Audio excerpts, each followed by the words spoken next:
The Senate will come to order. The senators will please take their seats. Those persons not entitled to the privilege of the floor will please retire to the gallery. The senators and all in attendance will please stand and be led in prayer by the Reverend Dr. Lisa Johnson, Richmond Hill, Richmond, Virginia. Following the prayer, all will please remain standing and be led in the Pledge of Allegiance to the flag of the United States of America by Nathan Hatfield, Assistant Clerk Links in the Senate Clerk's office.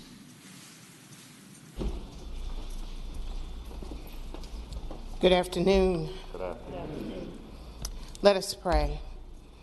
All-wise and eternal Creator, Maker, Sustainer, and Ruler of the earth, we come now to thank you for this opportunity to acknowledge your presence in this space. God, we thank you for bringing us through a year of uncertainty with a deadly virus running rampant. Lord, we ask now that you would lead, guide, and direct this governmental body as they make decisions to lead the state of Virginia. We ask that you would give them wisdom, a sense of justice, and a passion for your people. I pray they will have the courage to embrace both the differences and likenesses in their colleagues as they come while maintaining the best interest of the people in their hearts.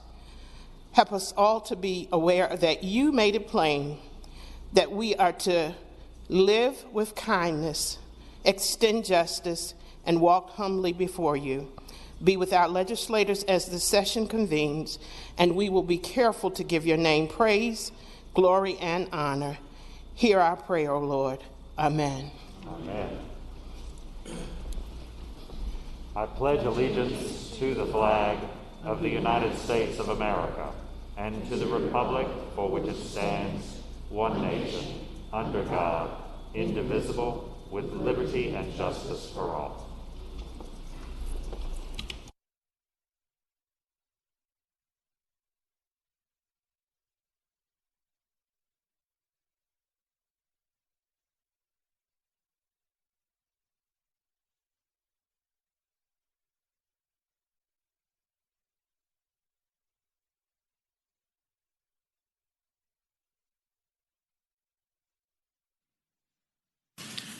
Clerk will call the roll. All those in attendance will please record your vote aye.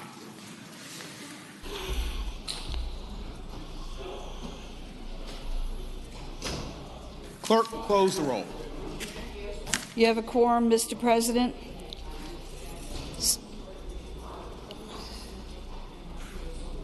Senate Journal for Wednesday, August the 4th, 2021. Senator from Fairfax City, Senator Peterson, moves that the reading of the journal be waived. All in favor of waiving the reading of the journal will record their vote aye. Those opposed, no. Are the senators ready to vote? Have all the senators voted? Do any senator desire to change their vote? Clerk will close the roll. Ayes 30, noes 6, Rule 36-1. Ayes 30, noes 6, Rule 36-1. The reading of the journal is waived. The clerk will report any communication from the House of Delegates. We do not have any, sir.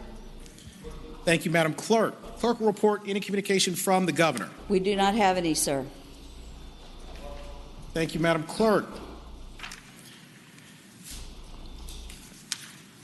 Now comes the time in the morning hour where we have the honor and privilege of recognizing our special guests with us here in the Senate gallery. I would remind everyone that the way this will proceed is that a senator will stand up and recognize an individual or group. I will then extend the warmest welcome of the Senate, and at the very end we will all applaud together. Do any senators wish to be recognized?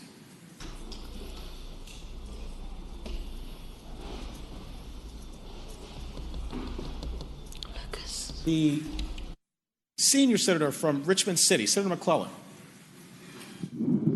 Mr. President, I move we suspend the rules to allow a special guest the privileges of the floor.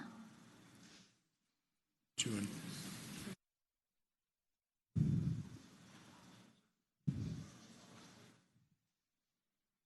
Yes. Oh. Senator, no, it's okay. Could we first do the gallery introduction and then we'll do the floor privileges? I was not aware I was doing that. So, Mr. President, it is my pleasure, I believe, to introduce the minister who did our invocation today, who happens to be my soror, the Reverend Lisa Johnson of Richmond Hill. I ask that you give her a warm welcome for the Senate, and I apologize for the confusion. There's a lot of exciting things going on today. No worries. Thank the Senator. And would the Reverend Dr. Lisa Johnson, our friend, please rise in the gallery?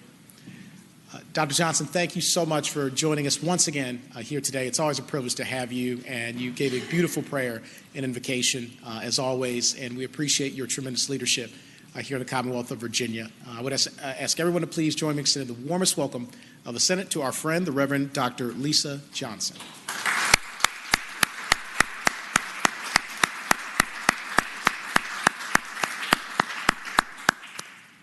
Senator from Henrico, Senator Dunneman. Thank you, Mr. President. I just wanted to request that the record reflect that my seatmate, the senator from Washington, is away on pressing personal business. Thank the Senator. The Journal will so reflect.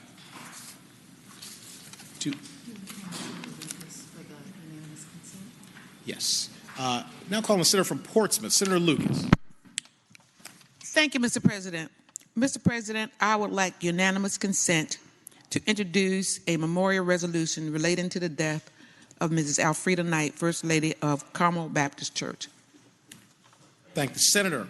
The question is, shall the Senate grant unanimous consent to introduce a memorial resolution? It's recognized by Senator Lucas. All in favor of the motion will say aye. Those opposed, no. The ayes have it. The consent of the Senate is granted to introduce the memorial resolution.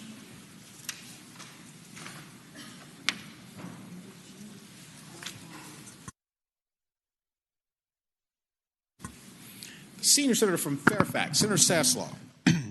Mr. President, members of the Senate, I move that we suspend the rules and grant the privileges of the floor to special guests. Thank the Senator. The question is, shall the rules be suspended and the privileges of the floor granted to distinguished guests? All in favor of the motion will record their vote aye. Those opposed, no. Are the senators ready to vote? Have all the senators voted? Do any senator desire to change their vote? Clerk will close the roll. Ayes 34, noes 0. Ayes 34, noes 0. The rules are suspended and the privileges of the floor are granted to distinguished guests. Chair recognizes the senior senator from Richmond City, Senator McClellan, for the purpose of presenting our distinguished guests.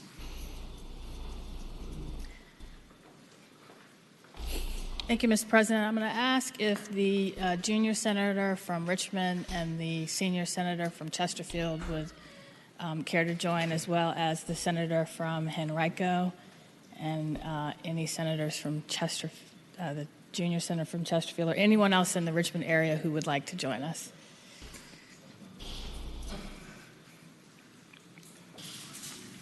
Thank you, Mr. President. Today, we are honored to have with us Michael Paul Williams, columnist with the Richmond Times-Dispatch, who is a recent winner of the Pulitzer Prize for his commentary last summer as we were in the midst of protests and a reckoning with racial injustice following the death of George Floyd, the murder of George Floyd.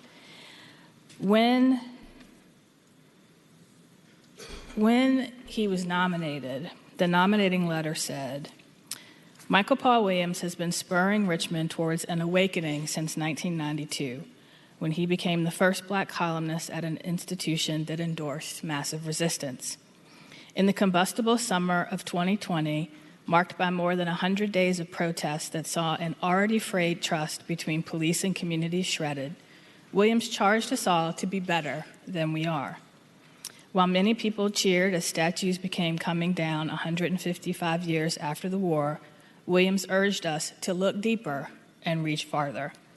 And after his win, he reminded us that we still have much work to do. The challenges that myself and other black journalists face, particularly black opinion writers, do not magically vanish once an award is draped around our necks. and the removal of Confederate monuments will not vanquish structural racism in Richmond and the poverty, inequities, and injustices that have built up over the centuries from that white supremacist base.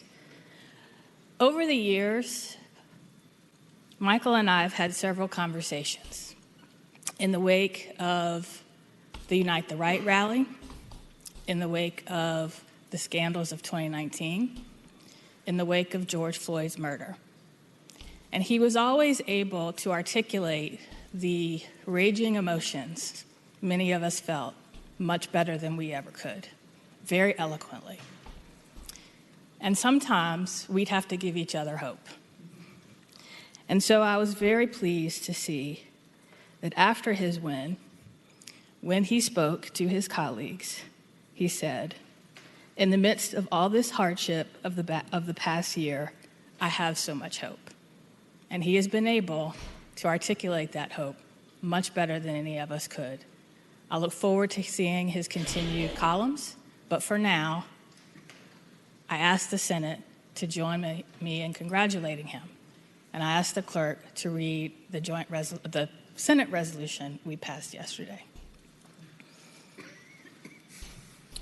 Senate Resolution Number 734, commending Michael Paul Williams. Whereas Michael Paul Williams, esteemed columnist of the Richmond Times-Dispatch, won the Pulitzer Prize for commentary in 2021, and whereas Michael Paul Williams was selected by the Pulitzer Prize Board based at Columbia University to receive journalism's most prestigious award for opinion pieces he wrote during the summer of 2020 on the subject of Richmond's Confederate statues, and whereas Michael Williams joined 16 other Pulitzer Prize honorees in 2021 and is the third winner for the Richmond Times-Dispatch to receive the honor, and whereas a longtime member of the greater Richmond community, Michael Williams graduated from Hermitage High School in Henrico County before earning a bachelor's degree in English from Virginia Union University and a master's degree in journalism from Northwestern University. And whereas Michael Williams has devoted nearly 40 years of his accomplished career in journalism to the Richmond Times-Dispatch, authoring more than 2,700 opinion columns while contributing to the evolution of the paper over the past half-century, and whereas by offering fresh insights that bring greater understanding to challenging topics of the day, Michael Williams has provided an invaluable service to the Richmond community. Now, therefore, be it resolved by the Senate of Virginia that Michael Paul Williams, respected columnist of the Richmond Times-Dispatch, hereby be commended for winning the 2021 Pulitzer Prize for commentary, and be it resolved further that the clerk of the Senate prepare a copy of this resolution for presentation to Michael Paul Williams as an expression of the Senate of Virginia's admirations for his contributions to the Commonwealth.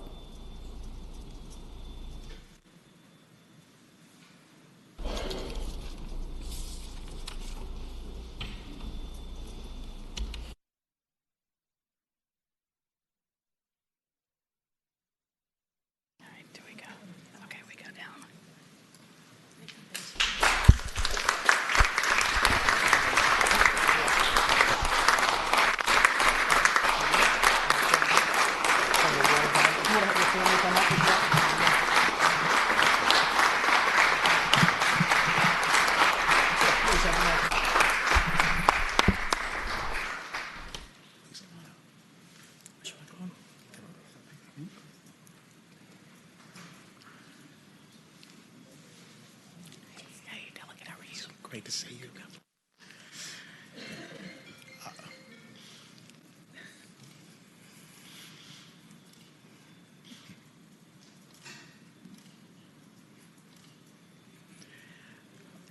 Please come on up, Senator. It's your day, right? Good? Must have a wide angle.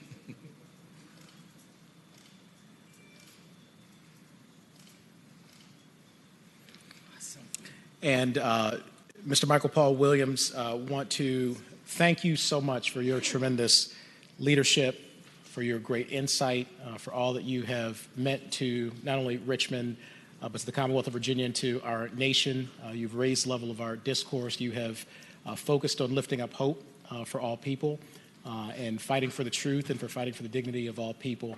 And so we appreciate your tremendous leadership, your courage.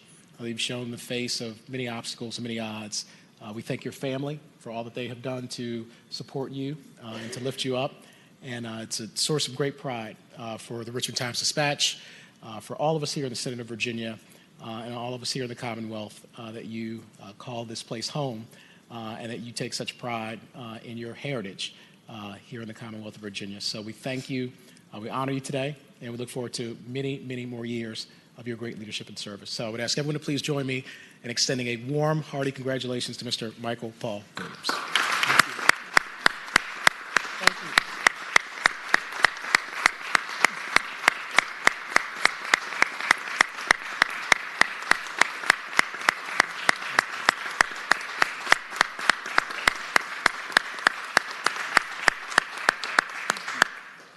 And the senators will like to come by and congratulate you individually. And at this time, the Senate will be at ease.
Senate will come to order. The senators will please take their seats.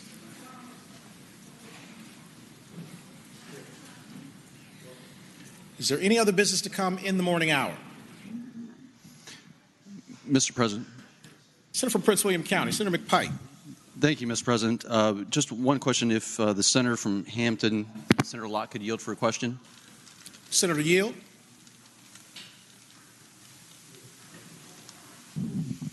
Yes, I yield. Senator yields. You have the floor. Mr. President, the question is in terms of our cadence and posture today and whether we have some occurrence between the majority and minority between both chambers in terms of what our schedule might look like today. Senator's the floor. Thank you, Mr. President. We have been in communication with the House with regard to how we can complete the work on, if we complete the budget today and go through the readings today, we can send the budget over to the House, appoint the conferees, and if we do that today, we can have a pro forma session tomorrow. Folks can go home today, and the work will be left to the conferees on tomorrow. Thank you, Senator. See no further business in the morning hour. The clerk will call the calendar.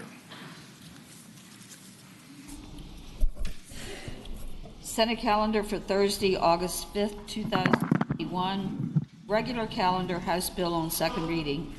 House Bill 7001, a bill relating to emergent issues, pandemic response, and appropriation of Federal American Rescue Plan Act of 2021 funds. Reported from the Committee on Finance and Appropriations with a substitute. Senator from Northern Fairfax, Senator Howe. Mr. President, I move we suspend the rules and dispense with the third constitutional reading. No, they do that on third reading, so we do this one. Question is, shall the rules be suspended and the third constitutional reading be dispensed with? All in favor of the motion will record their vote aye. Those opposed, no. Are the senators ready to vote? Have all the senators voted? Do any senator desire to change their vote? Clerk, close the roll. Ayes 38, no 0. Ayes 38, no 0. The rules are suspended and the third constitutional reading is dispensed with. Senator from Northern Fairfax, Senator Howe. Thank you, Mr. President. I move that we agree to the committee substitute. Thank the Senator. The question is, shall the committee substitute be agreed to? All in favor of the motion will say aye. Aye. Those opposed, no. The ayes have it. The committee substitute is agreed to. Senator from Northern Fairfax, Senator Howe. Mr. President, I move that the bill pass. And just for a brief explanation, there's the floor. This now has put the House bill in conformity with the Senate bill as it was amended. Thank the Senator. For what purpose, Senator from James City County, Senator Norman. Thank you, Mr. President. If the gentlelady who is the chairperson of Finance would be so generous to yield for a question. Senator Yield. Of course. Senator Yield, you have the floor. Mr. President, I will preface my comment with my question with the editorial comment. There are those in this body that reminded me that information can be power, and that sometimes the information comes about as a result of rumor mongering, which I do not embrace.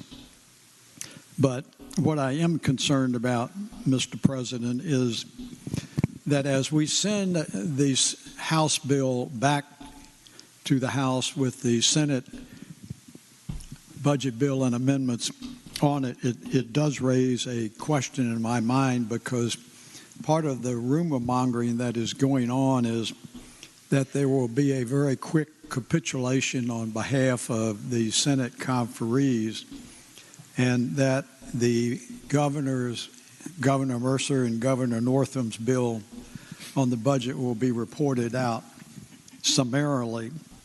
And so my question is this, that because of certain votes that some prospective conferees have disqualified themselves for being on the conference committee, and frequently they are enthusiastic advocates of the Senate budget, whether it's a Republican or Democratic budget.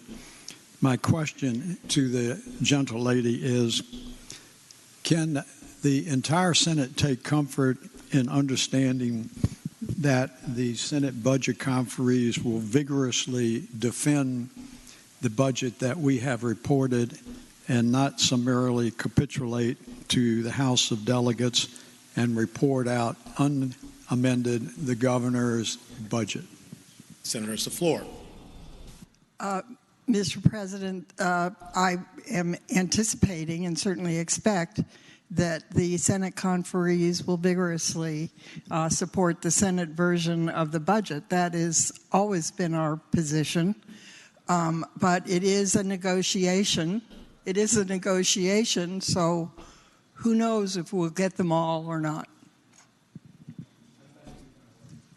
Thank you, Senator. Do any other senators wish to be recognized?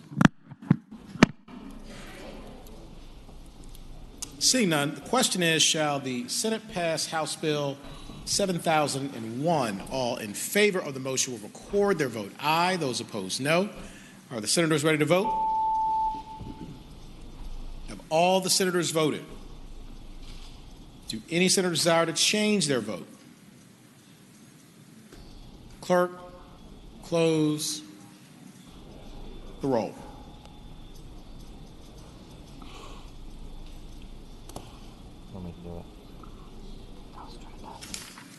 Ayes 25, noes 14. Ayes 25, noes 14. The Senate passes House Bill 7001. Memorial resolutions.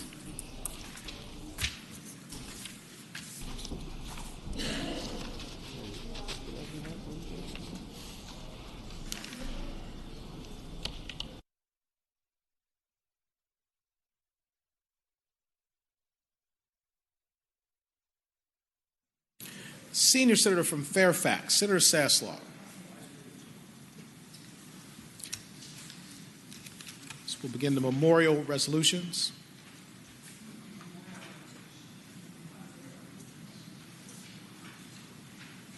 Memorial resolutions.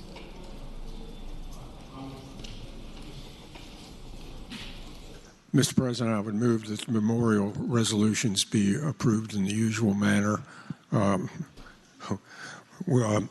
And any member desiring to remove a memorial resolution will wait until after it is read by the title and number is read by the clerk of the Senate.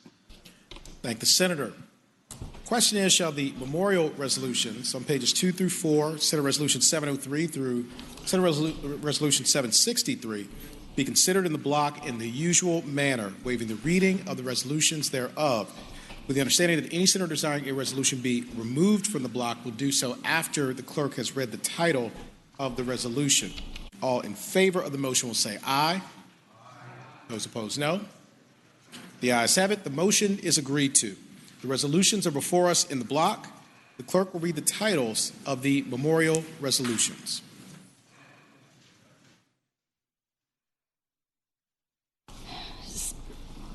Senate Resolution 703, celebrating the life of Master Officer Woodrow W. Doughty III. Mr. President, can that please come out of the block? Without objection, SR 703 will be removed from the block. Senate Resolution 704, celebrating the life of Thomas Francis Farrell II. Senate Resolution 705, celebrating the life of Marie Antoinette Ebling. Senate Resolution 707, celebrating the life of Jared Bryan Fletcher. Senate Resolution 709, celebrating the life of Christopher John Adams. Senate Resolution 719, celebrating the life of Albert Earl Brooks. Senate Resolution 726, celebrating the life of the Honorable Glenn R. Croshaw. Mr. President. Senior Senator from Chesapeake, Senator Cosgrove. Thank you, Mr. President. I humbly ask that Senate Resolution 726 come out of the block. Without objection, SR 726 will be removed from the block. Senate Resolution 727, celebrating the life of Dominic Jared Winham. Senate Resolution 728, celebrating the life of the Honorable Gwendolyn F. Cody. Your Honor, or Mr. President. The Senator from Fairfax. Could that come out of the block, please, for Gwen Cody? Without objection, SR 728 will be removed from the block. Senate Resolution 732, celebrating the life of Thomas S. Hardy. Senate Resolution 733, celebrating the life of the Honorable John William Warner III. Mr. President? Alexandria, Senator Abbott. Could Senate Resolution 733 come out of the block? Without objection, Senate Resolution 733 is removed from the block. Senate Resolution 735, celebrating the lives of Shamiz and Nezia Hill. Senate Resolution 736, celebrating the life of Luther Arthur Sr. Senate Resolution 737, celebrating the life of Adele C. Johnson. Senate Resolution 739, celebrating the life of Milton V. Peterson. Senate Resolution 740, celebrating the life of Lucia Wayland Bremer. Senate Resolution 743, celebrating the life of Marlene West Randall.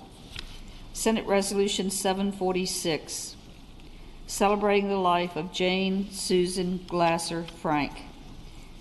Senate Resolution 749, celebrating the life of Goodman Burnett Duke.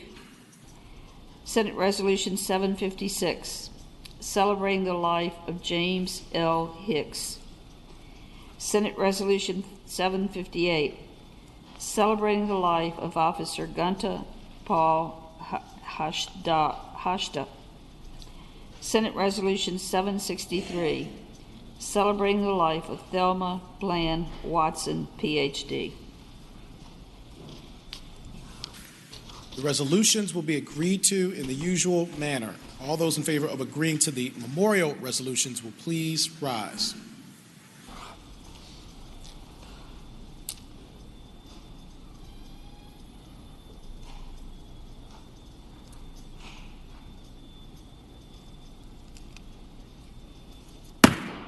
The resolutions are agreed to. Senate Resolution 703. Senator from Henrico, Senator Donovan. Thank you, Mr. President. I move the resolution pass and speak to the resolution. Senator, the floor. And I thank Madam Clerk for allowing me to pull this out of the block. While Master Officer Woodrow W. Dowdy, better known as Buddy, did not serve as a member of this body, he was with us all the time. And you may remember Buddy is one of the Capitol Police. He died of COVID last year. He actually missed the opportunity to get the vaccination because when they were vaccinating Capitol Police, he had a cold and you couldn't get the vaccine, or he had something. Couldn't get the vaccine at that time. But if I describe him to you, I know you'll remember him clearly. He was usually in the cupola. He smiled all the time. My children had the great blessing of paging in this body, and Buddy is one of the people that always kept an eye on them. He always looked out for all of us. He's the one that defined the collaborative community here really as a family. And so I will miss him terribly. He was very young, but he was very kind and sincere and a wonderful officer. And so I'm so glad we had a moment to just hesitate and think about him because he really will be terribly missed. Thank you. Thank you, Senator. The resolution will be agreed to in the usual manner. All those in favor of agreeing to the memorial resolution will please rise.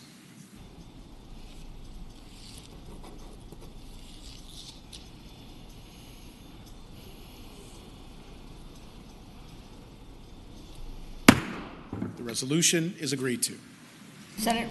Senate Resolution 726, Senior Senator from Chesapeake, Senator Cosgrove. Thank you, Mr. President. I move that the resolution pass, and speaking to that motion. Senator has the floor. Mr. President, ladies and gentlemen of the Senate, we were in Hampton Roads devastated this year to lose Glenn Croshaw. Glenn was a member of the House of Delegates from 1986 until 1999, and Glenn could actually claim some lineage to this body since he was a direct descendant of a Jamestown settler. During his service here in the General Assembly, he became known as a true Virginia statesman, someone who worked across the aisles, someone who was kind to everyone he talked to, but someone who was very strong in his convictions. He served in many different capacities, certainly as a lawyer first, graduating from the University School of Law. He worked with Wilcox and Savage, practiced law. As I said, he served in the House of Delegates. And from there, he went on to become a lobbyist for a short while until he was appointed by this body to the Second Judicial Circuit Court in the city of Virginia Beach. I was fortunate, I'm not an attorney, but I was fortunate to be in his courtroom a couple of times on a couple of real estate matters. And he was just the same wonderful, pleasant Glenn Croshaw on the bench as he was here to the colleagues in the General Assembly. So, ladies and gentlemen, I just, this is difficult for us in Hampton Roads because we thought so very much of Glenn Croshaw. And we will certainly, certainly miss him. Thank you, Mr. President. Thank you, Senator. Senator from Bath, Senator Deeds. Mr. President, I'd like to speak to the resolution. Senator has the floor. One of the problems of sticking around here too long or for a long time is that you have to say goodbye to friends, more and more friends. And this, sometimes you expect people to go and sometimes you don't. And this was a young man that we didn't expect to lose. I'm not going to say much because, candidly, there's not a lot I can say that would be fit for this audience. But Glenn Croshaw was a quiet leader and probably the person I learned more from anybody else, except maybe one or two others, while I was in the House of Delegates. He didn't say a whole lot on the House, but he was the strategic mind, the best strategic mind I've ever known. He was the guy that the E.F. Hutton of the Democratic caucus when I served in the House of Delegates. When he spoke, people listened. He spoke in the caucus. He spoke in strategy meetings. He was one of the best thinkers I've ever known. And he's definitely someone that made an impact on Virginia. He made an impact on his community, and he's going to be missed. Thank the Senator. Senator from James City County, Senator Norman. Thank you, Mr. President. Rise to speak on the motion, please, sir. Senator has the floor. Mr. President, ladies and gentlemen of the Senate, I certainly cannot expand on the eloquence of the senator from Chesapeake and the senator from Bath as it relates to Glenn Croshaw. Obviously, I knew him as a delegate, even though we were serving in different bodies, but there were frequent occasions where we would collaborate on issues that went far beyond the jurisdictional boundaries of Hampton Roads. I have an expectation that I might be the only attorney in this body that had the privilege of appearing before Judge Kershaw in the Virginia Beach Circuit Court. I had that opportunity on a number of occasions, and I would say that he would make each and every member of this entire General Assembly extraordinarily proud. He certainly embodied all of the qualities that I individually would expect of an outstanding member of the judiciary. He had marvelous judicial demeanor. He had extraordinary patience. He had another quality that I don't see exercised quite as frequently as I would like in the courtroom, and that is while he had a masterful understanding of the law, he he never let it get in the way of exercising common sense in the way that he handled and ultimately disposed of cases. He truly was an extraordinary jurist, but he was a more extraordinary individual. Thank the senator. The senior senator from Virginia Beach, Senator Distaff. Mr. President, speaking to the resolution. Senator, the floor. Mr. President, I didn't know Glenn Croshaw. I never served with him, and I didn't practice law in front of him. When I was first elected, he invited me into his court to watch the proceedings and see how it was done. So I understood the importance of our judges. So I understood the importance of what the judicial body did. And, Mr. President, when I sat down with him, he'd sit there and make recommendations and say, you know, I spent 13 years over in the House, and if I was in your seat, I might consider looking at this. And they were quiet, kind recommendations. Mr. President, that's where I first met Glenn, but that's not where we became really good friends. We became friends on the beach because I would walk and run past his condo, and he and his bride would wave, yell, invite me up, invite them down. Just a very friendly, kind, loving man who literally carried that through his entire life. He's a loss to the legislative body. He's a loss to our judicial body. And he's truly a loss to those people who walk in front of that condo on the beach because he always had a kind word, always had a great wave, and a big smile for everybody. Thank you. Thank you, Senator. Do any other senators wish to be recognized? Seeing none, the resolution will be agreed to in the usual manner. All those in favor of agreeing to the memorial resolution will please rise.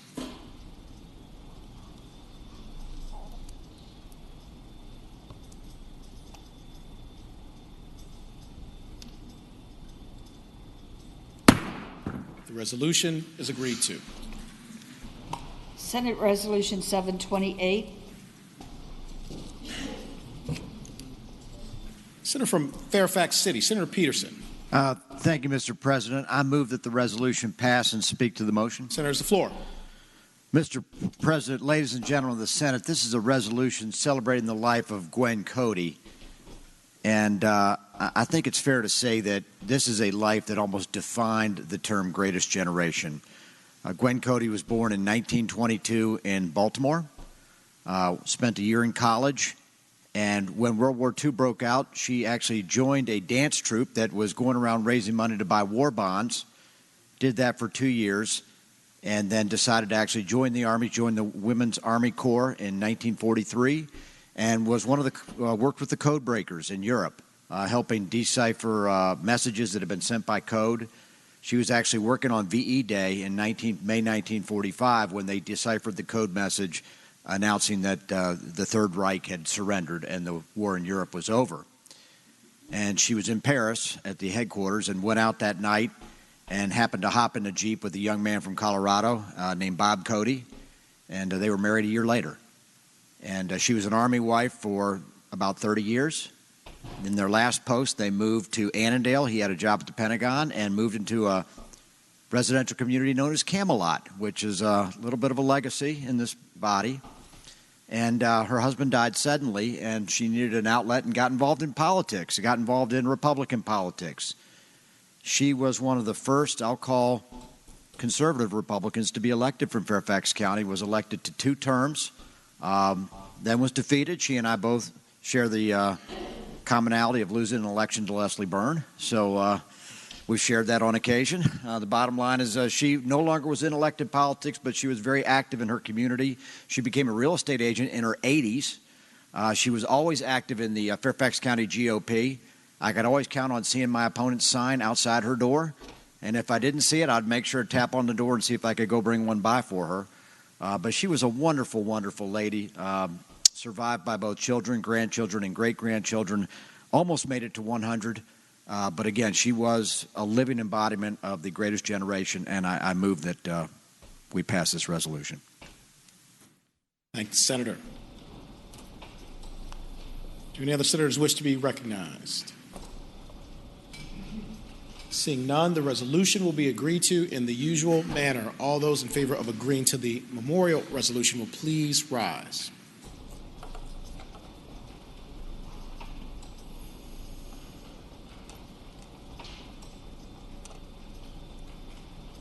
The resolution is agreed to. Senate Resolution 733.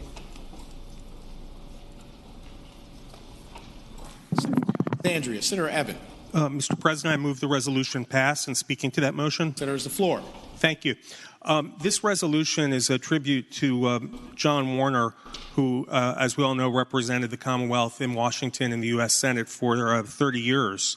And he demonstrated throughout his lifetime an unsurpassed commitment to our national security, enlisting in World War II in the U.S. Navy, later interrupting his studies at UVA Law School to join the Marine Corps during the Korean War, and after his service, continuing serving in the Marine Corps Reserve.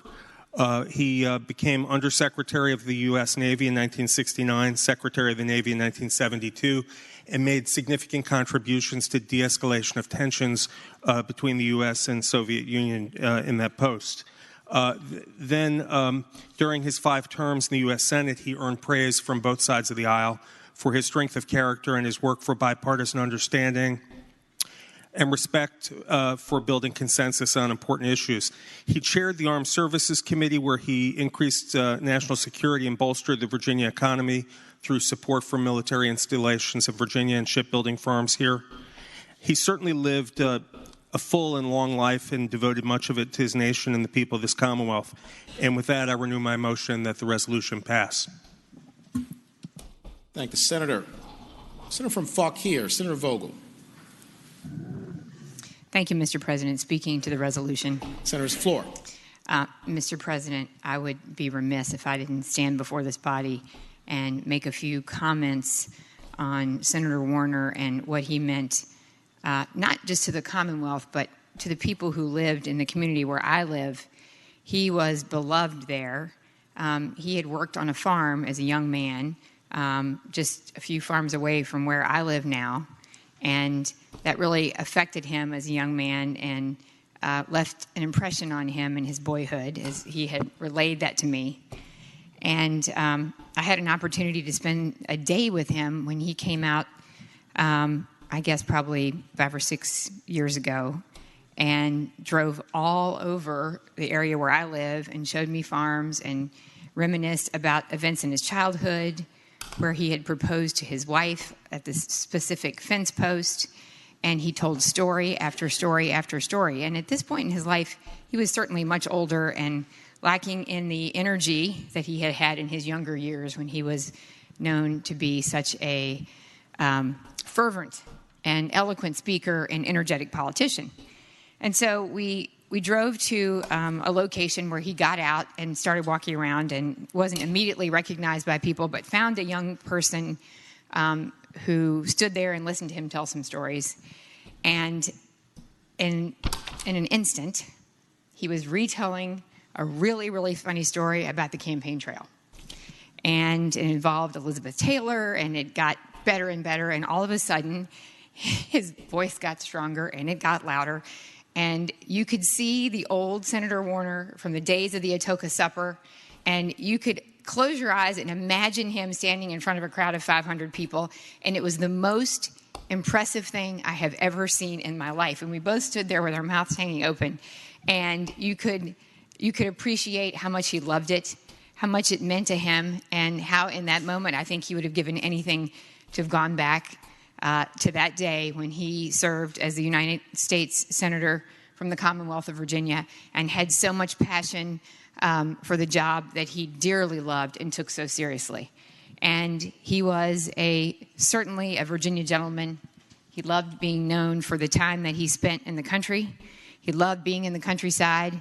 He loved his neighbors, and he was courteous to everybody, truly everybody. And I think that's why as he grew older and became passionate about issues that were important in Virginia, he had such close friendships with people on both sides of the aisle. And he talked about his time in the U.S. Senate and talked to me about his friendship with Hillary Clinton.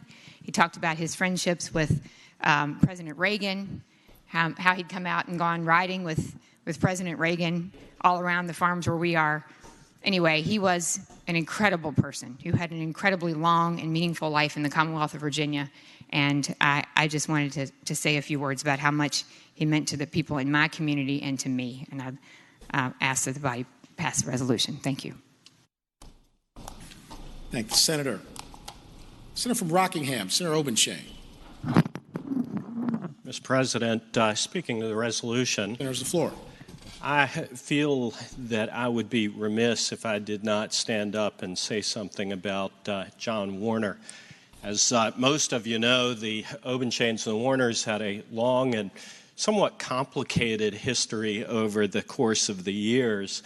Some of you were old enough to remember the 1978 contest for the United States Senate in which former Governor Linwood Holton, my neighbor and one of my dearest friends, Nathan Miller, a guy named Dick Obenshain, and John Warner competed for the Republican nomination for the United States Senate.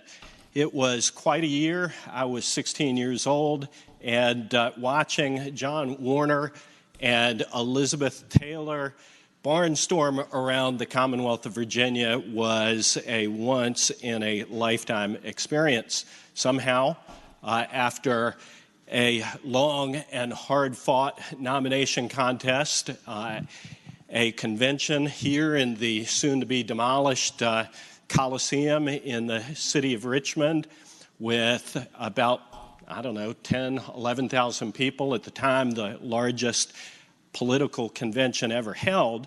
And after 6 ballots around midnight, Dick Obenshain wound up winning the Republican nomination.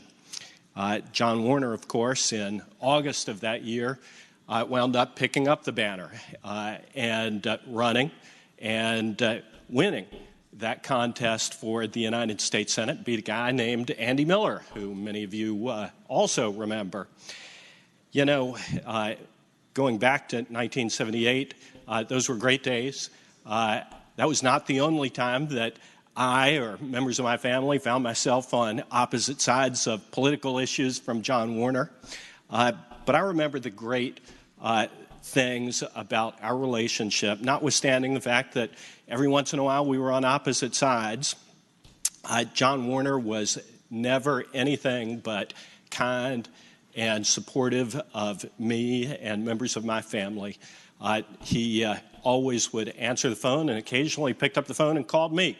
And just a couple of years ago, a young guy called him to interview him about writing a book about my father, and he wanted to call and just make sure it was okay if he talked to that guy and make sure that he wasn't stepping out of bounds.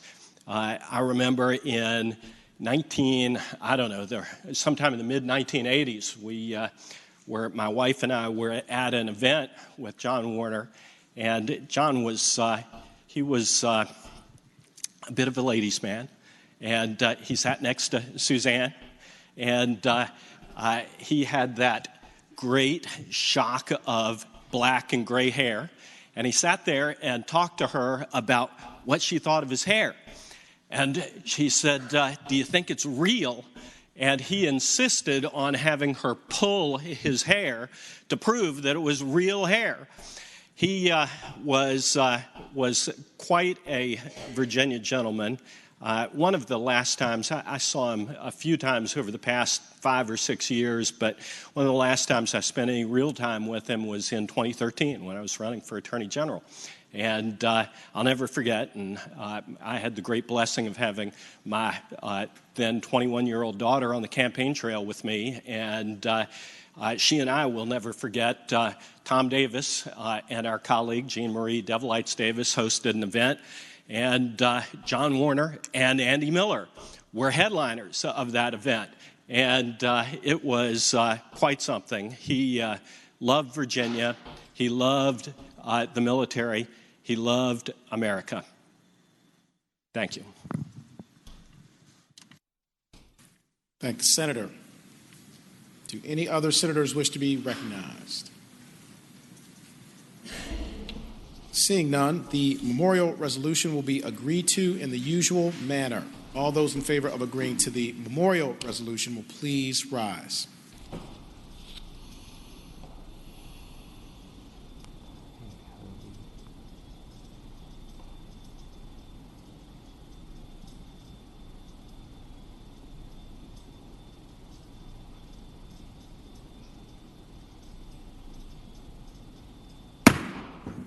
The resolution is agreed to. Commending resolutions. Senior Senator from Fairfax, Senator Saslaw. Mr. President, I move the commending resolutions, pages 5 through 9. That's Senate Resolution 702 through 764, be considered by block vote, by voice vote, waiving the reading of the resolutions, and any senator desiring to remove a resolution from the block will do so after the clerk has read the number of the resolution.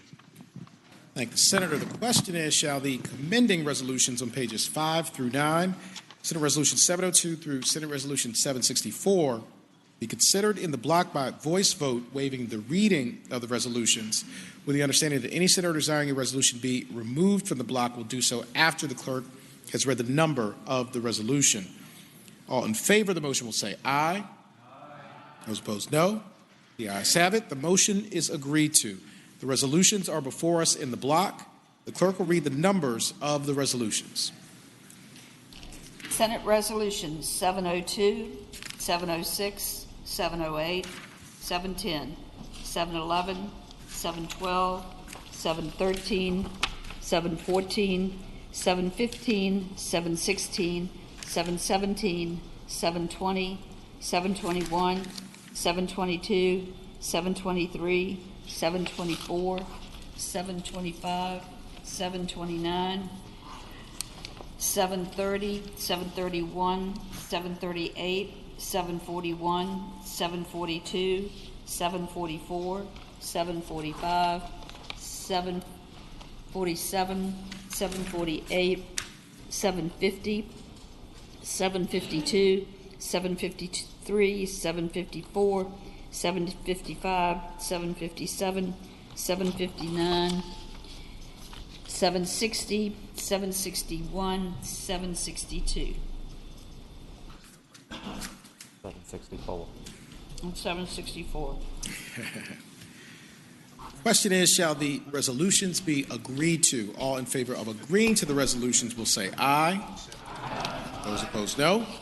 The ayes have it. The resolutions are agreed to. Senior Senator from Fairfax, Senator Saslaw. Mr. President, I'd inquire of the clerk, does that complete the calendar? Yes, sir.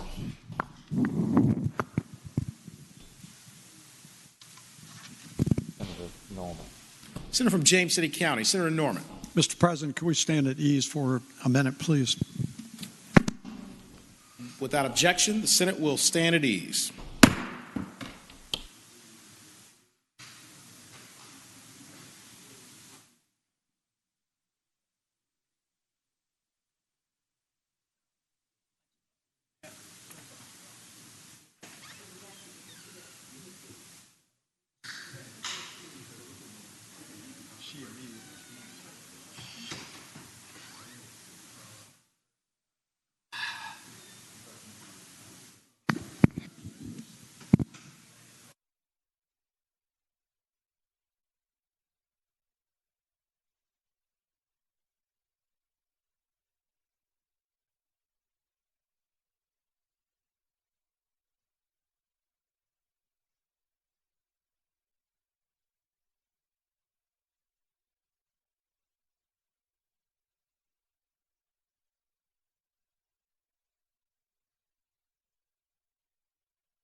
The senators will please take their seats.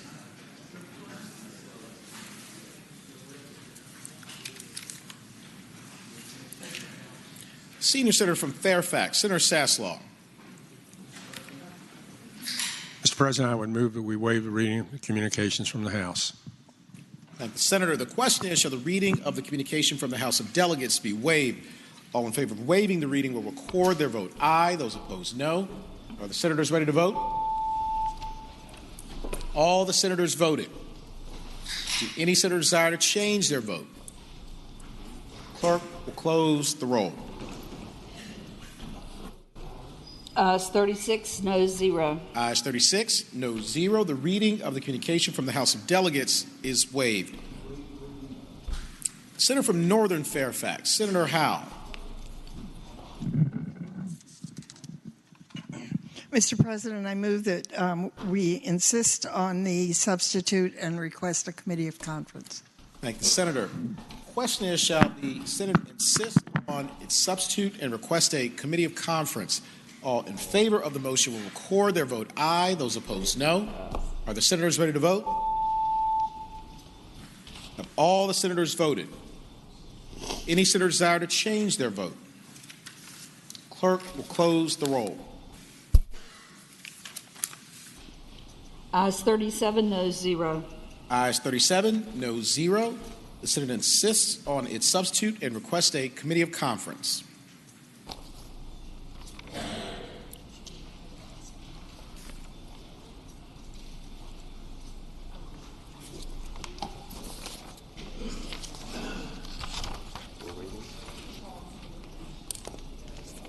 Senator from Portsmouth, Senator Lucas.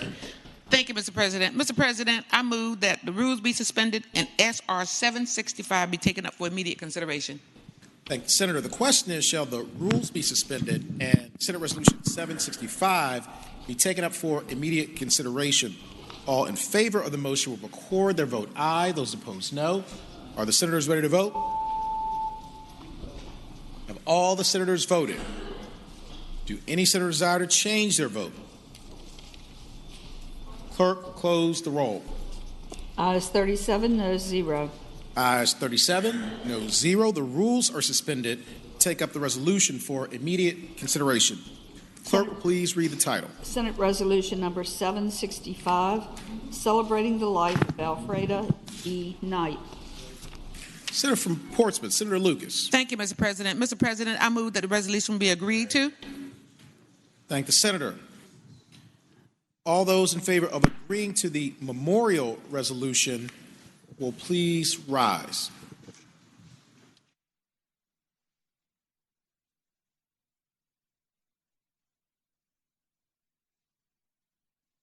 The resolution is agreed to.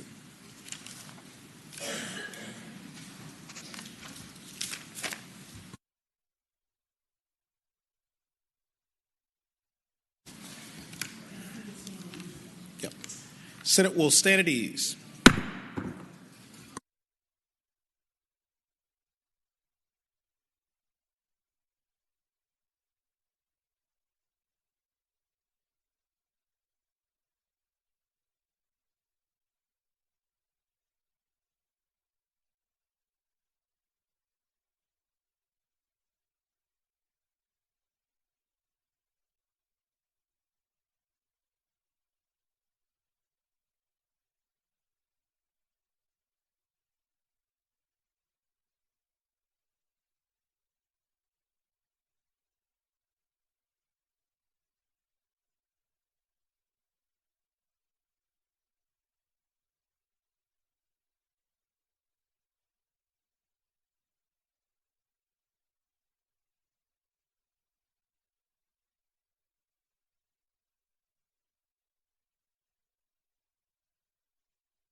Order, the senators will please take their seats.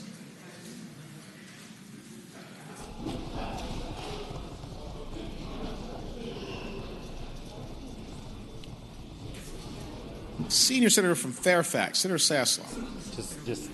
Just call on the clerk. Okay, 1 second. We have a communication from the House. The House has acceded to the Senate's request for a committee of conference on House Bill 7001. Conference on the part of the Senate is named by the chair of the Committee on Finance and Appropriations, Senator Howell or Senators Howell, Barker, Sasslaw, Locke, Lucas, Deeds, and Hanger.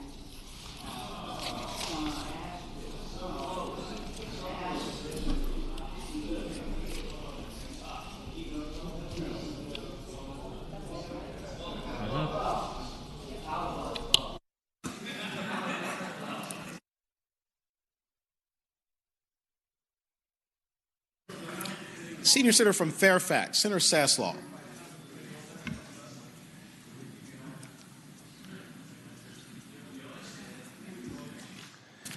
Mr. President, I inquire of the clerk, does that complete the calendar for today? Yes, sir. Thank you. Thank you, Madam Clerk. Is there any other business to come before the Senate? The Senior Senator from Virginia Beach, Senator D-Staff. Mr. President, I rise for appointed personal privilege. Senator has the floor. Thank you, Mr. President. Mr. President, the Senate was created in 1776 by the Constitution of Virginia. It was created to be the more deliberative body, to take the time and methodology and use the methods to research, review, and debate the legislation before the Commonwealth of Virginia, limiting debates, personal attacks, the lack of decorum, yelling on the floor, in our halls, being disrespectful to other members is denigrating the institution. We are the collegial body with respect for each other. The lack of decorum is unnecessary and is degrading to the institution. Mr. President, as a body, we cannot allow the continued degradation of this institution, the institution we're elected to serve. We can do better. We must do better. Mr. President, I'd hope not to have to bring this up, but as I'm continuing, we had 75 people saved in one day by our lifeguards in the city of Virginia Beach. 75 in one day. That's 30% of what we normally save in a year. Why wasn't this commending resolution in our block of commending resolutions? Was it because I didn't have it submitted in time? No. Nope, that wasn't it. Was it because it wasn't communicated to the desk? No, that wasn't it either. Mr. President, it was because they were just doing their job, is what I was told. Mr. President, if these lifeguards can put at risk their own safety every single day, and in one day save 75 people, and we can acknowledge the importance of softball teams, hardware stores, football teams, university softball teams, hardware companies, automotive groups, girls soccer teams, university softball teams, dance companies, community service boards, high school girls volleyball teams, high school football teams, high school girls indoor track and field, high school forensic teams, high school girls swim teams, high school golf teams, high school baseball teams. If we can acknowledge the importance of these, then I think we can certainly acknowledge the men and women who put their lives and their personal safety in dangerous waters and dangerous ways every single day, and what I would call, in a heroic day, save 75 lives. And in that, they also, Mr. President, they also helped treat numerous spinal cord injuries. They were the first responders on scene, not just saving the lives from people drowning, but doing the first response of spinal cord injuries, life-threatening. Mr. President, I believe we can certainly acknowledge them and commend those men and women for saving 75 lives in one day.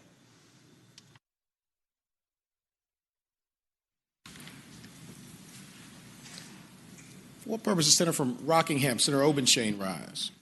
Mr. President, I rise for a point of personal privilege. Senator, has the floor.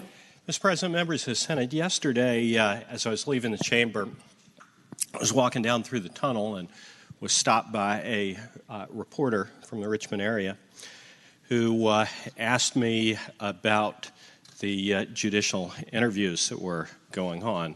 I told him I didn't know anything about judicial interviews that were going on. And then this morning I read with great interest in the Richmond newspaper and in at least one or two other publications that yesterday candidates for the Court of Appeals were interviewed apparently in a closed-door interview session. The newspaper reports say that it was Courts of Justice Committee members from the House and Senate. I don't know whether that's true. I don't know whether it was more broadly attended or not. I am confident that there were no Republicans who were notified or invited to participate in those interviews. And, I just would point out that, and it seems to be a little bit of a theme that has developed during the course of this session, that, in my opinion, there is way too much business that's being conducted behind closed doors, out of the view of the public. Now, I've heard that members on the other side have expressed some belief that, well, come on, it's justified. We're allowed to do this because nobody asked us when you guys were in control our opinions about who to elect to appellate courts. I can tell you that when we were in control, we did have discussions about who was to be elected to appellate court positions with members of the minority. And I would say that there's a distinct difference between being outvoted, and I get we're in the minority. My friends on the other side of the aisle, they've got votes that they can pick and elect the members that they choose to the Court of Appeals or the Supreme Court of Virginia with or without our input.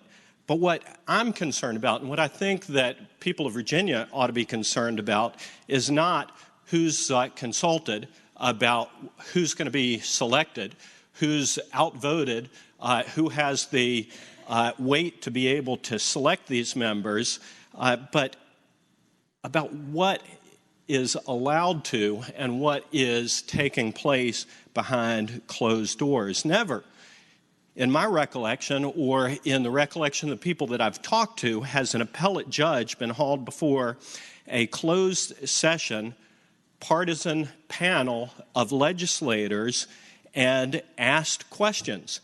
I think that members of the media, if they're doing their job, members of the public who are interested, members of the bar across the Commonwealth of Virginia ought to be very concerned about this. What were the questions that were asked?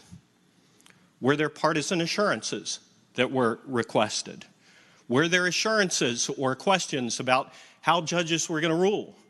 Or what's their position on issues of law that are important to individual members of the legislature? Now, I've participated in these hearings for 18 years that are the public hearings, the ones that the media is invited to, the ones that are open to every member of the General Assembly, the ones that Republicans and Democrats are allowed to participate in. And one of the reasons that it's important for us to do this in public view is so that people can hear exactly what is being asked of these people who are going to be charged with the administration of our civil and criminal justice system. I'm concerned that this calls into question the independence of these potential members of the second highest court in the Commonwealth of Virginia. Imagine the outcry if Republican members of the United States Senate had held a closed-door interview session with Brett Kavanaugh or with Amy Coney Barrett and asked questions that the media wasn't allowed to participate in, that Democrats weren't allowed to participate in, and which were not open to public participation. It taints the process. And I think that it's also unfair to these candidates as well. Even if nothing was inappropriately asked of these candidates, it raises questions. Why wasn't it done under sunshine, under the light of day? It is putting them on the spot behind closed doors. It's saddling them with potential suspicions about what was asked of them, what assurances were given, and there's a reason that we don't interview these candidates behind closed doors. I've been around here for long enough to remember plenty of articles in newspapers, the Virginia Lawyers Weekly, Washington Post, the Richmond Times-Dispatch, when members of the judicial panels have crossed the line and have asked questions that have been considered inappropriate. Well, the easy way to get around that is just do it behind closed doors where nobody can hear. That's just wrong. I hope that this never, ever happens again. I think it's important to the independence of the judiciary. I think it's important for the integrity of the body. I think it's important for the administration of civil and criminal justice in the Commonwealth of Virginia. And I think it's important for equipping these judges to do the job that we're asking them to do. We bend over backwards to make sure that our members in here don't cast negative votes against a judge, because we want to make sure that we don't give the impression that we don't have confidence in them. And for the same reason that it requires them to enter office under a cloud of suspicion, it is just wrong to do this behind closed doors. I hope it never happens again, and I'm sorry that it happened yesterday. What purpose is Senator for Fairfax City? Senator Peterson rise. Thank you, Mr. President. Rise on a point of personal privilege. Senator's the floor. Mr. President, ladies and gentlemen of the Senate, I've been around a day or two in this body. I've been around when the Republicans selected judges. I've been around when the Democrats selected judges. I've been around when Don McEachin selected judges, okay? And the bottom line is the folks with the power, they usually drive this process, and I've never seen it any other way. Now, I will tell you, in every judicial process, there's going to be a vetting process. There was for Amy Coney Barrett. There was for Brett Kavanaugh. There was for whatever judge is going to be selected, there's going to be a vetting process. And you're going to have people, and we don't have an independent staff of attorneys to do it. So, you know what? We do it ourselves. But let me tell you the question I ask every single candidate I interview to be an appellate judge, and that is, do you have the ability, if you see an executive order or a piece of legislation which is outside the bounds of the Constitution, are you willing to rule against that person, that author, even if they were one of the people that supported putting you on the bench, even if it's your own political party, even if it's someone you philosophically agree with? Do you understand that the rule of law is more important than that? That's the question I ask. I ask it on the floor. I ask it behind closed doors. I ask it wherever. So eventually we're going to get a narrow group, or not a narrow group, or eventually we're going to get a group that's going to be certified, and they're going to be brought forward to be certified. And there is a vetting process. And I invite anyone that's a member of the bar or a citizen, if they have an opinion on a candidate for the Court of Appeals, to come forward and speak to myself or anybody else that's involved in this process. No one's being cut out of anything, but at the end of the day, the majority party does have an obligation to interview the candidates or vet the candidates, and eventually we will make a decision, and there will be a decision by this body, and if they get 21 votes, they're elected. But this idea that somehow there's some type of allegiance or loyalty pledge could not be further from the truth. And you have my word on that. And hopefully I've built up a little bit of credibility in this body over the years. There is no loyalty test. We're looking for the best people that best represent the Commonwealth of Virginia, and that's all we're trying to do. Thank you. What member senator from Eastern Fairfax, Senator Serville, rise? Rise for a point of personal privilege. Senator's the floor. Thank you, Mr. President. And likewise, to follow on to my seatmate here, you know, I've been here now for 12 years, and I think in those 12 years, I think there's been 2 new justices on the Supreme Court of Virginia. I want to say there's been at least 3 on the Court of Appeals, maybe 5. And I don't remember a single time in 12 years when anybody has ever asked me my opinion or what I think about who that ought to be while we were in the minority, when I was over in the House of Delegates or also when I got here. I don't remember ever being asked my opinion or input being sought, my caucus's input being sought. The time we found out who the nominee was when it was announced in the Joint Courts of Justice Committee for certification. And that's been, to the extent there's been a process that I'm aware of before, that's what it was. Now, unlike how things have been done before, one of the things that the chairs of Judiciary and Courts of Justice elected to do this year was to solicit input from the public. And we went to the bar associations and asked them to vet candidates for us, which I don't think has been done in over a decade. And in response to that, 82 people submitted their names to be vetted. Some of those names have been public for over 2 years. In response to that vetting, we've received, I think, 2,300 pages of material, something like 5 gigabytes, I believe, of material, of information provided by the bar associations that the bar associations are happy to provide to anybody in this chamber for those 82 people. That public vetting process is way more transparent than anything that's happened here in the last 10 to 15 years. That information's out there. I would also just note that our process is not really all that much unlike what is done at the federal level. When is the last time anybody heard about President Biden having public meetings to decide who he is going to nominate to the United States Senate? It's because he doesn't do that. President Trump didn't do it, Biden didn't do it, Obama didn't do it. No president does that. The name is submitted, and then the legislative body, the Senate, the U.S. Senate, then conducts its hearings. And that's effectively what we do in this body. We have a public certification hearing. And if I'm not mistaken, I've been trying to remember, but I could have swore there's been some certification proceedings for appellate nominations that have occurred in a scrum on the floor.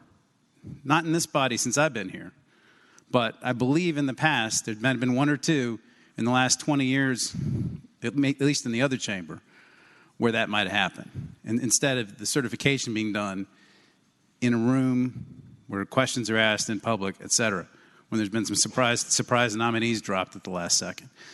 Our intention is to run the public process the exact same way as it's been run by what used to be the majority caucuses over the last 12 years. When finalists are determined, there will be a joint meeting of the Courts of Justice Committee and the Senate Judiciary Committee where everybody can participate, everybody can ask their questions, the public can come and have their say, we take a vote, and then the names are qualified for the floor. And that's the same process we followed. And this whole idea of, secret meetings is really interesting to me, given that I don't remember anybody talking about a secret budget conference or secret conference committee meetings in the last 1,000 conference committees we've had on bills, or secret meetings of caucuses. This is the way the process, the discussions is the way, as far as I know, is it's always been done. And I've been talking to candidates now on this for this issue for two and a half years, because we've had a vacancy, at least one vacancy, 2.5 years. Everybody's been welcome to interview anybody they want. Those 82 names have been out there. If you want to talk to them, give people a call. Invite them to call you. Invite them to reach out to you. But this process, Mr. President, from my perspective, there's nothing nefarious or mysterious about it. And in fact, from our perspective, it's way more transparent than anything that's been done in the last 2 decades.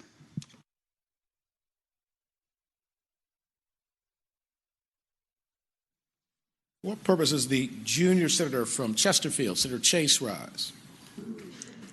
Thank you, Mr. President. I rise for a point of personal privilege, please. Senator, it's the floor. Thank you, Mr. President. I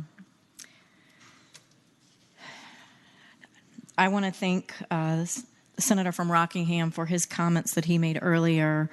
And I would also like to make notice to the public who is watching today that right now the state of Virginia is under one-party control. And as a result,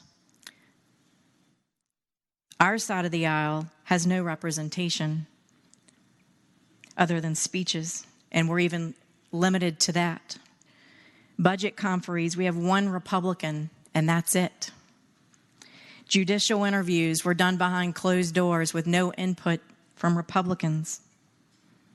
This is not transparency. And, you know, as the co-founder of the Transparency Caucus with a House Democrat, this is not what I came to the body for. Mr. President, I have enjoyed the times when I've been able to work in a bipartisan fashion with many of you on the floor here, with Cole Ash, Senator Surivel, some of the others on the floor. And that's when we were in control. And I would just ask you to remember that when you're these budget conferees, we're going to be able to go back home and you all are going to get to take full responsibility for any activist judges, how the money is spent.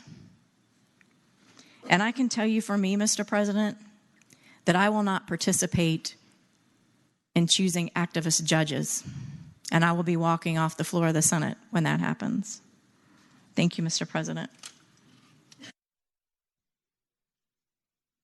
For what purpose does the senator from James City County, Senator Norman, rise? Thank you, Mr. President. I rise for a preliminary comment and then would like to direct a question to my friend from Eastern Fairfax County. Senator's the floor. Mr. President, first I would say that I don't know that in the public realm that any of the folks on our side have created the characterization of the meetings as being secret or clandestine. The reports that I have seen about it has been how the media has characterized it, but I may be inaccurate on that. I would say, Mr. President, that my recollection is that usually in the past when the Judiciary Committee has met, that those individuals that are being interviewed for potential judicial positions have in fact been primarily determined by delegations, and there have been frequent times where there have been individuals that have come in to be interviewed where the committee knows there's no possibility that that individual is going to be selected as a judge for a variety of reasons. But we've extended that courtesy, which leads to my question if the gentleman from Eastern Fairfax County would be so generous to share some more of his eloquence with me, even though I disagree with his characterization.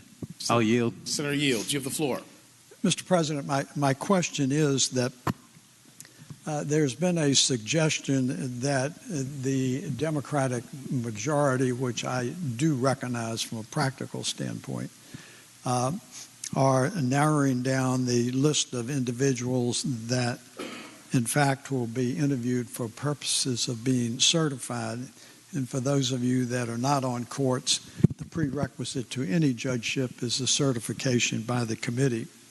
My question, Mr. President, is that if in fact the Democratic majority comes forward with my term, a slate of judicial candidates, and there are 8 of them for 8 positions. Is there going to be the opportunity for other legislators to add candidates to that list to be interviewed? Senator's the floor. Mr. President, what I would tell the gentleman is I believe under the rules that anybody would have that right to offer people to be interviewed and certified, and it would be up to the courts committee as to whether or not to certify them. Mr. President, I appreciate the response. If I can maybe put a finer point on it, I appreciate that traditionally we have allowed members to offer an individual to be interviewed.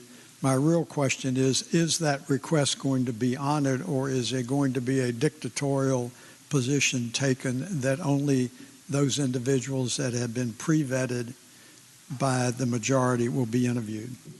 If Senator yields, you have the floor. Yeah, I'll yield again. Mr. President, what I would tell the gentleman is I'm not the chairman of the Judiciary Committee, and we haven't really discussed that, but I would be surprised if we would not allow other people to be offered for certification. But we haven't had that conversation. But that's been the history and the tradition, and I don't see any reason why we deviate from that. Okay. Mr. President, I thank my good friend from Northern Virginia who is a fan of the Washington football team, and that was a marvelous lateral. So my question, Mr. President, would be if the chairman of the Judiciary Committee would be so generous to yield for a follow-up question consistent with what I just asked the senator from Eastern Fairfax County. Senator yield. I yield, Mr. President. Senator yields. Thank you, Mr. President, and I thank the senator from Eastern Fairfax County for his responses. I would say to Mr. Chairman, you were patient and listened to the colloquy between the senator from Eastern Fairfax County and myself. If I could present the question to you, if in fact members of the Republican Party come forward with judicial candidates that they would like to interview that are not on the list presented by the Democrats, will they be afforded the opportunity for an interview, sir? Senator's the floor. Mr. President, that's usually the case. Mr. President, Mr. President, if the gentleman would be so kind to yield for a follow-up question. Senator yield. I'll be happy to yield, Mr. President. Senator yields. You have the floor. Mr. President, the word usual makes me very uncomfortable, and as I used to tell my law students, words mean something. Mr. President, my question is, I am not interested retrospectively in what usually has taken place. My question is, do I have assurance that if members of this side of the aisle have judicial candidates that they would like to be interviewed, will the courtesy of interviewing those individuals be extended by the committee? Senator's the floor. Mr. President, I hate to use the word usual, but we usually are courteous, and the answer is yes. I thank the gentleman for his succinct answer, and I appreciate the affirmation of that. Thank you very much, Mr. Chairman.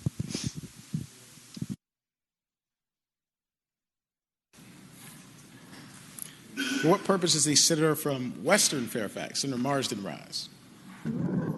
Thank you, Mr. President. Point of personal privilege, change the topic. Senator has the floor. Thank you, Mr. President. I grew up in an old house, and I live in an old house right now, and I think a number of people in this room also dwell and have had the privilege of restoring older homes. And growing up, I grew up in an old elementary school that had been converted to a home in 1933. And you're always wondering, why did they do this? And why did they build this? And why did they do it this way? You're always looking around and trying to figure out what the creator of the home, the builder of the home, had in mind. And I found something in a book I'm reading. It's called Cast by Elizabeth Wilkerson. And she has a very interesting take on old houses and a metaphor for what is occurring in America at this point in time. And I'd like to just share this with you. With an old house, the work is never done, and you don't expect it to be. America is an old house We can never declare the work over. Wind, flood, drought, and human upheavals batter a structure that is already fighting whatever flaws were left unattended in the original foundation. When you live in an old house, you may not want to go into the basement after a storm to see what the rains have wrought. Choose not to look, however, at your own peril. The owner of an old house knows that whatever you are ignoring will never go away.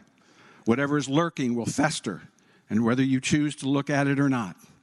Ignorance is no protection from the consequences of inaction. Whatever you are wishing away will gnaw at you until you gather the courage to face what you would rather not see. We in the developed world are like homeowners who inherited a house on a piece of land that is beautiful on the outside, but whose soil is unstable loam and rock, heaving and contracting over generations. Cracks patched, but the deeper ruptures waved away for decades, centuries even. Many people might say, I had nothing to do with how this all started. I have nothing to do with the sins of the past. My ancestors never attacked indigenous people, never owned slaves. And yes, not one of us was here when this house was built. Our immediate ancestors may have had nothing to do with it, but here we are. The current occupants of a property with stress cracks and bowed walls and fissures built into the foundation. We are the heirs to whatever is right or wrong with it. We did not erect the uneven pillars or joists, but they are ours to deal with now. And any further deterioration is, in fact, on our hands. Thank you, Mr. President.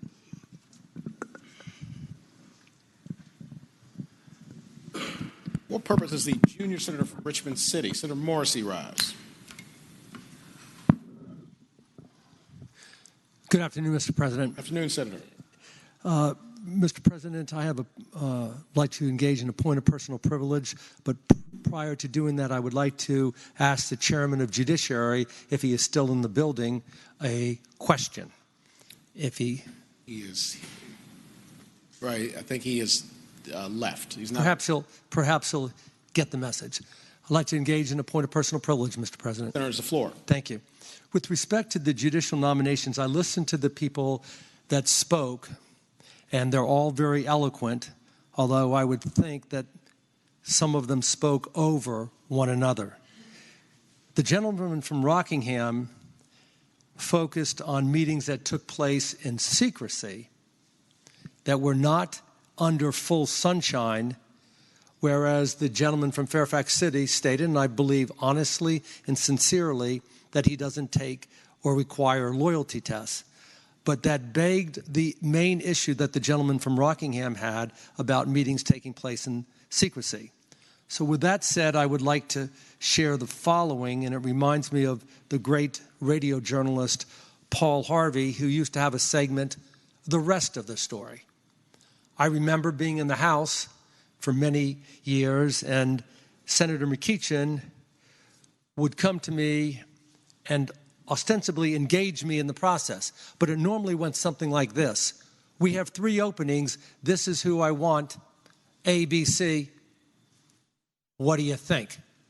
It didn't matter what I thought. The decision was made. I think it's imperative that when you have a judicial vetting, that you bring all of the parties together, you let them sit down, and at the very least, you let them ask questions. At the risk of sounding somewhat self-serving, I remember a year ago when we did this in Chesterfield, we had 10 or 9 people there, and Kirk Cox, who had been around here for a few years, said, I've never seen a vetting process that was chaired by my office that was more inclusive, that was under more sunshine, that was fairer to the process than the one that was just conducted. With that said, let me comment about the gentleman from Fairfax City. I absolutely agree with him when he says he doesn't require a loyalty test, and he doesn't. I've had numerous conversations with him about getting people on the COA that have the requisite toolbox and skill set to do the job. But that doesn't answer the question of the gentleman from Rockingham about secrecy. And whenever we conduct a vetting and it's not done in open, in public, then I think we do a disservice to others. Now, I don't know if the Republican Party or the minority party did that before or not, but it's my thinking, my process, that we always engage as many people as we can. Now, with regard to the gentleman from James City who requested, will there be an opportunity to vet somebody? You know, it is possible that there just may be a superior candidate out there who the minority party puts forth that has terrific credentials, but I'm wondering how that person gets vetted on Tuesday before Senate Judiciary when we're leaving on Wednesday. Where is the opportunity to vet that person? Where is the opportunity to ask questions? And when you don't give the other side, and I've been on the other side many times and probably still am, when you don't give the other side the opportunity to at least ask questions, or to use the vernacular of some lawyers, their day in court, you do a great disservice. So I hope that when there is that opportunity, if somebody comes forward, to vet them and sincerely vet them. I have shared my own observations about some COA jurists with members of the Senate Judiciary, and it turns out that they turned out to be pretty good folks when they listened to them. I hope that we get a chance to do that with the other people. With that said, I do not agree that holding a meeting among Democrats, Senate Judiciary Democrats, House Courts of Justice Democrats, in a meeting, in a building, in a room where there's no sunshine coming through, pursues or makes the process better. I am not suggesting that there are loyalty questions or oaths that are requested. I don't think that took place at all. But not giving them the opportunity to let the public see does a disservice. And if we end up with 8 people that come before Senate Judiciary, I hope we don't get the usual question in front of the 8 that the public sees. It goes something like this: why do you want to serve on the COA, the Court of Appeals? I hope that we get some hard questions, because there is a possibility, Mr. President, that out there is somebody that is a stellar, superior candidate. They may be from Southwest Virginia. They may be from Roanoke. They may be from Tidewater. They may be from Churchill. I don't know. But if we don't give them the opportunity to be vetted, we do ourselves a disservice. So I would say to the gentleman from James City and to Rockingham, I, too, look forward to that meeting coming before Judiciary, and I, too, hope it is not a rubber stamp for the 8 people that are available for 8 positions. And I hope we make an opportunity to vet them if, in fact, the body politic of that Judiciary Committee feels that that person warrants further inspection. Thank you, Mr. President.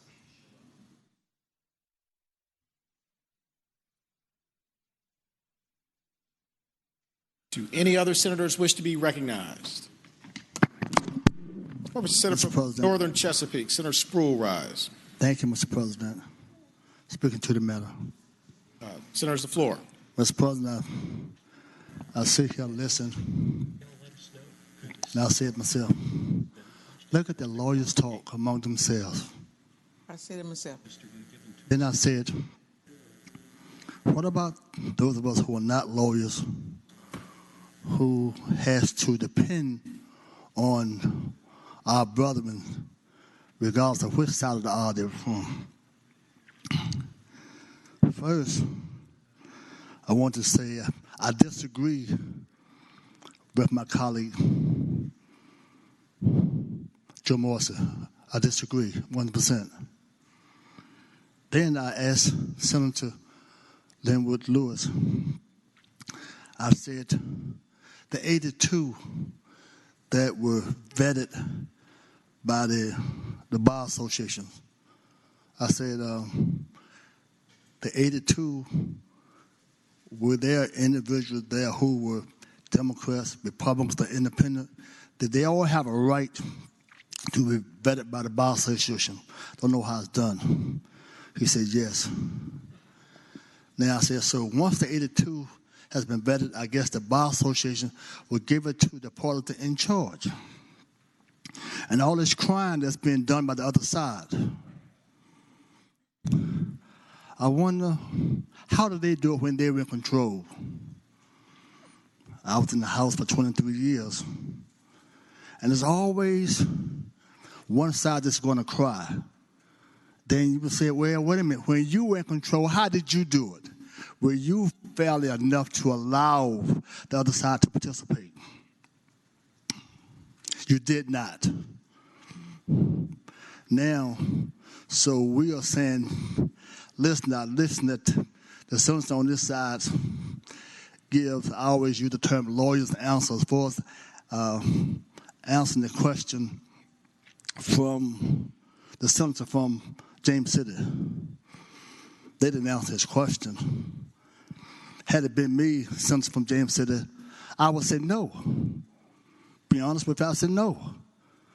As far as the 15 that they both sides picked by the Democrats, they narrowed down to 8. When they pick those 8, that's the way it can be, because we're in control. I would have told you the truth, in my opinion, no. Should you allow members from the Republican side to have someone to be better to interview? My opinion, no. You're not in control. When you're in control, you did not give us the opportunity. That's what I believe. No. We're in control. You might as well live with it. That's my personal opinion. Now, the senator who was in front of me, I'm not going to call his name, they're wrong. Because, again, I say, well, they're giving lawyers' opinion. As long as the process is being done fairly, that's my concern.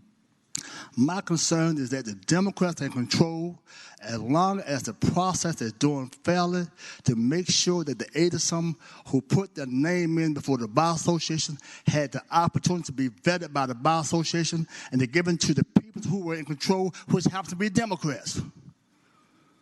And the Democrats say on both sides, say, we'll go down to 15 and we will pick them. And that's what has happened. We will pick them. And that's it. And I expect whenever, I hope not, the other side be in control. If you're in control, you pick them. So, yes, in my opinion, stop crying.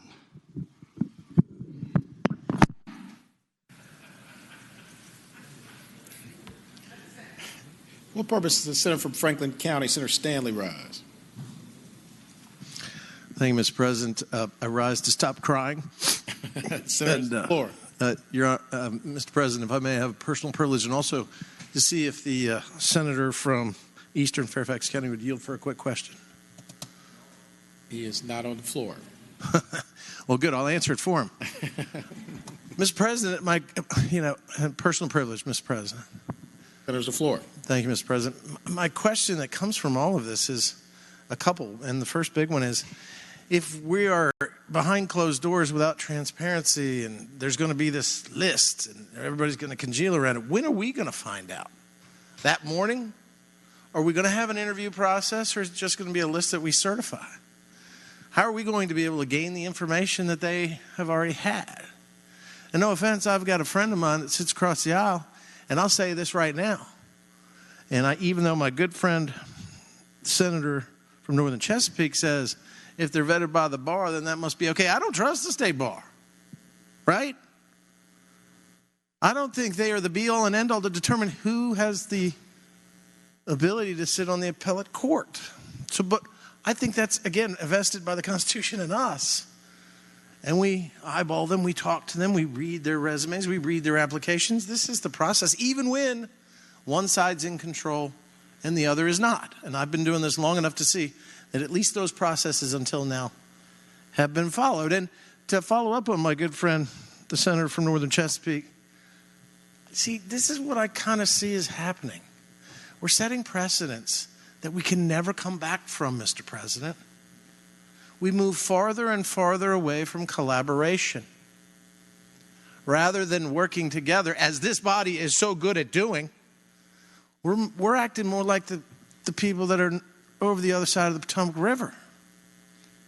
And that's, I guess, what we say when the degradation of the traditions of the Senate, the decorum of the Senate, that's what concerns, I think, the people that care so much about this body, as I do, and I know so many people do here as well. So I'd like to know when we're going to find out who this magic 8 are. And how much time will we have to look at it? And why are we left out of the process? Because a lot of those people, the senator from Roanoke, all the senators that are gone, that are lawyers, I practice with. I trust their judgment. I talk with them. I don't know why all of a sudden I'm left out. And let me end by saying this, Mr. President, as a point of personal privilege. Even though I'm very concerned about the lack of collaboration anymore, and not going off into our secret hovels and doing these things, rather than having that engaging process that we have, even when the other side's in control, even when we're in control, and whoever gets to make the final justification, I think we're moving away from the ability to do this to where it is a trusted and fair process, even when one side makes the decision. And so I close by saying this too, because a lot of people see on TV what happens, but they don't see what happens when the TV camera goes off. And so last night, the senior senator from Fairfax and myself, we got a little chippy with each other. And when that's not the first time, as my wife likes to say, she and the senior senator from Fairfax have something in common. I get under their skin too much. But in the end, and I know he said, "What, do you think I'm a Marxist?" But I walked over there after we finished that exchange, that yelling, and I told that commie bastard I loved him. I'm kidding. He's not a commie. He fought him. He's somebody that I adore. He's somebody that I respect. And you know what? What makes this body better is that we can fight and disagree, but that we stand together in the sense that we respect our rights to voice our opinions when they're not the same, which is something I'm afraid we're losing, not just here maybe, but also in the country. And because I love this institution, this body that I have the honor of serving in, I walked right over to him and immediately made sure that what happened that night wasn't going to affect that relationship that I hold dear. He assured me that he was not going to employ the techniques that his family employs. 2 shots to the back of the head, found in a car trunk somewhere. I promised him I would not employ the country way of settling things, going over there and shooting his porch light out. And in the end, this morning, he asked me, he said, "Which Marxist were you referring to me as being? Karl Marx, Harpo Marx, or Groucho Marx?" And I reminded him, just by his attitude, it had to be Groucho Marx. And so I'll leave you, since we're all saying quotes today. Senators from Fairfax and Junior Senator from Richmond are using quotes. I'll use a quote from Groucho Marx, my good friend that kind of reminds me of this. He said, "The secret of life is honesty and fair dealing. If you can fake that, you've got it made." Thank you, Mr. President. What purpose is the senior senator from Fairfax, Sassenall, run? Senator Stanley was partially right. When he came over to apologize to me last night, he thought he was talking to Groucho Marx. But I told him, well, maybe a little Groucho, a little Harpo. But anyway, getting back to the judges, as you all know, God knows I've been here for a while. Generally speaking, and it applies to mostly to almost all the time to both parties, we're generally never asked, the party that's in the majority is never asked the party that's in the minority, who's your choice for the Court of Appeals, the Supreme Court, or anything else. I do remember one back in, I think it was 2010, when our party was in control of the Senate, we picked to go on the Supreme Court Bill Mims, who had been a Republican senator, moderate to conservative Republican senator, and then he was the deputy, I think, to Governor McDonnell when Governor McDonnell was the Attorney General. I could be wrong. I could be wrong, but I don't ever remember, it may have happened, but I don't ever remember when the other party was in charge that they picked a Democratic legislator. may have happened, but I certainly can't remember it. And I mean, the first few years that I was in, both the House and the Senate, it was overwhelmingly Democrat. I mean, I'll admit, but I don't think we ever asked Wiley Mitchell, and Bill Truban, who were effectively the minority leaders of a small group, who their selections were, and certainly when it flipped the other way, we were never asked. So, I mean, I don't see where what has happened with the Court of Appeals is any different in reality as to what's been going on probably for the last 100 years. So I think what we're hearing is a whole lot about nothing because, quite frankly, it's the way it's always been. Thank you. And maybe it should change, but it's the way it's always been.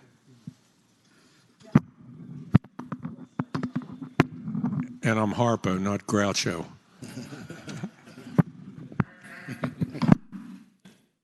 Do any other senators wish to be recognized? Seeing none, the clerk will report any announcements on the desk. Today, Thursday, August 5th, the General Laws and Technology Subcommittee on Gaming will meet upon adjournment of the Senate in Senate Room 3 in the Capitol. Senators McPike, Ruff, Eben, Donovan, Mason, Boyce-Coe, Pillion, Bell, Kiggins, and Barker. Thank you, Madam Clerk. Is there any other business to come before the Senate? Seeing none, I call on the Senator from Portsmouth, Senator Lucas. Thank you, Mr. President. Mr. President, I move that the Senate do now adjourn until 10 a.m. tomorrow. Thank you, Senator. Question is, shall the Senate stand adjourned until 10 a.m. tomorrow? All in favor of the motion will say. Okay. Sorry, just seeing a little confusion. Just so everyone knows, it'll be a pro forma session tomorrow at 10 a.m. So, okay. All right. Question is, shall the Senate stand adjourned until 10 a.m. tomorrow? All in favor of the motion will say aye. Aye. Those opposed, no. The ayes have it. The Senate stands adjourned until 10 a.m. tomorrow.